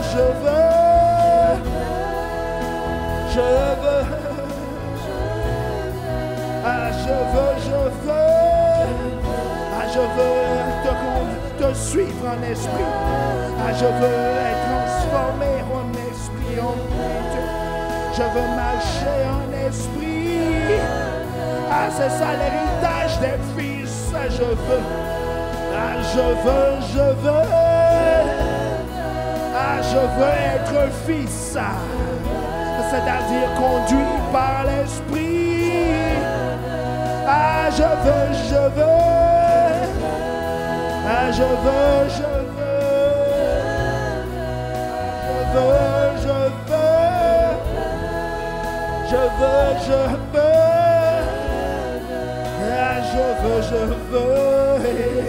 Ah, je ne veux que ta parole. Je ne veux qu'écouter ce que tu dis par la bouche des prophètes, par la bouche de Moïse. Oh, caché en Jésus. Ah, uniquement ça. C'est ce que tu as désigné. C'est ce que tu nous as dit d'écouter. Pas nos amis, pas la famille, pas les circonstances, pas nous-mêmes, mais ta parole.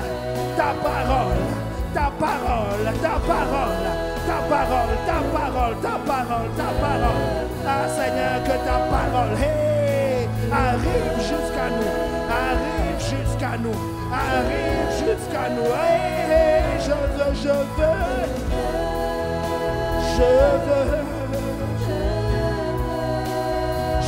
Je veux. Ah, je veux.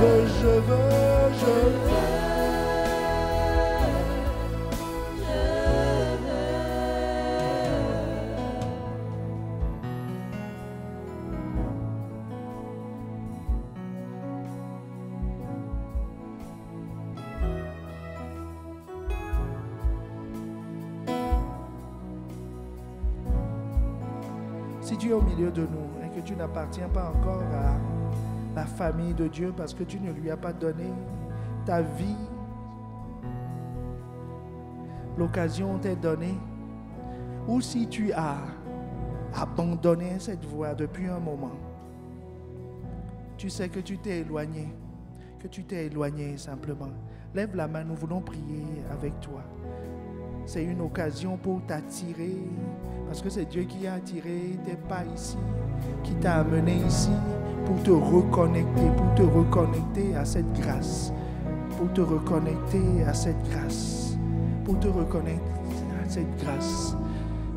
Alors lève la main, nous voulons prier avec toi.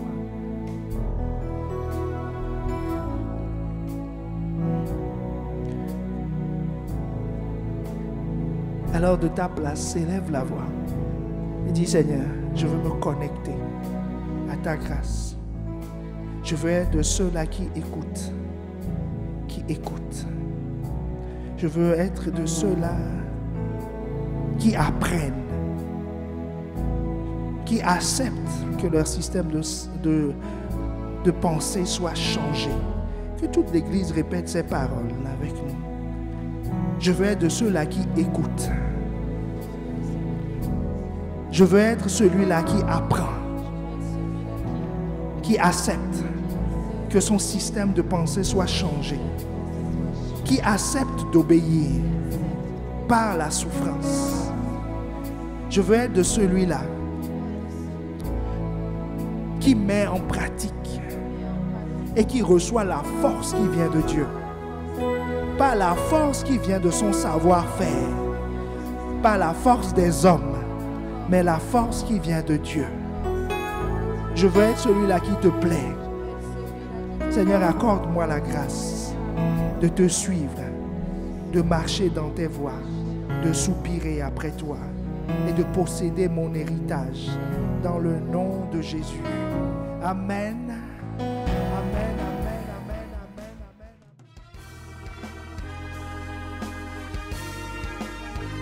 Nous espérons vivement que vous avez été édifiés par ce message. Pour en savoir plus sur notre Église, rendez-vous sur notre page Facebook Impact Centre Chrétien-Campus Lille ou téléphonez-nous au 33 7 83 88 23 16. À très bientôt et que Dieu vous bénisse.